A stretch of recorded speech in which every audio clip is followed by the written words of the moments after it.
how useful kettlebell swings for rugby. I don't tend to see professionals talk about them much. Why is that?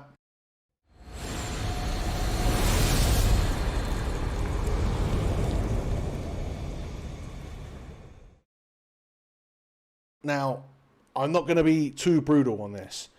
I don't like kettlebells too much. I really don't. If you've listened to my podcast before, I've never been a big fan of kettlebells. When I say that, that doesn't mean that they have no use at all, okay? Like, everything can have its use, and I'm not going to say that they're that shit, right? I'm just going to say that their use is like a Swiss Army knife, right? You wouldn't use a Swiss Army knife to try and, as your primary weapon, to try and stab someone. Likewise, you wouldn't try and use a Swiss Army knife as your primary use of starting a fire, but it can do that. Likewise, you wouldn't try and use a Swiss Army knife as your primary can opener, but it can also do that. A kettlebell is kind of like that. It does everything, but it doesn't do any of them too well, because and for that, people can, you can buy 2 kettlebells and you could stay in relatively like amazing shape just using a kettlebell. But if you have a periodized plan, like you have certain periods of time where you're trying to do hypertrophy training, you have certain periods of time where you're trying to do strength training, where you have certain periods of time where you're trying to work on your conditioning or your speed or whatever it is, right?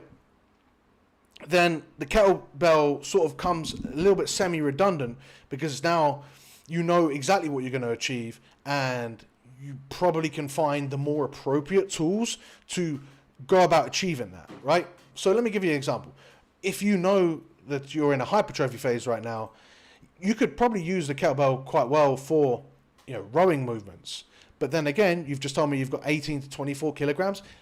That might not be enough to do a good quality rowing movement. Likewise, it might not be enough to do, it could be enough to do some good heavy split squats, but who knows? It won't be very good for bilateral squats. But if this is, and now this isn't to say that it cannot work, but this is to say that there are probably better options that you can use. Likewise, if you're going to work on your conditioning, again, it can work, but if you want to go out and do some running, that's probably going to be more applicable for a rugby player to improve at. And so to answer why don't you see professionals use it, it's because when they're doing hypertrophy, they use barbells, they use machines, they use the specific things to get themselves to be stronger or to be more muscular in those areas. Likewise, when they're doing speed training or conditioning, they'll use rugby sessions specific, or they'll use, if they're off feet, they'll use bikes, they'll use other things that are just a little bit less taxing and less awkward. Like, the biggest selling point of a kettlebell has always been that it's kind of awkward, right? Like, I've never seen anyone do a bunch of kettlebell snatches and kettlebell swings and look like they are, really glamorous or really elegantly doing that. It always looks like kind of awkward, particularly when you rack it and you see them sort of rack it like this. I'm just, when a tool is based off of being as awkward as possible, that has its benefits, but I'm not the person that you're going to ask about how to use those benefits. I'd say get a better tool, and that's kind of like the answer to this question.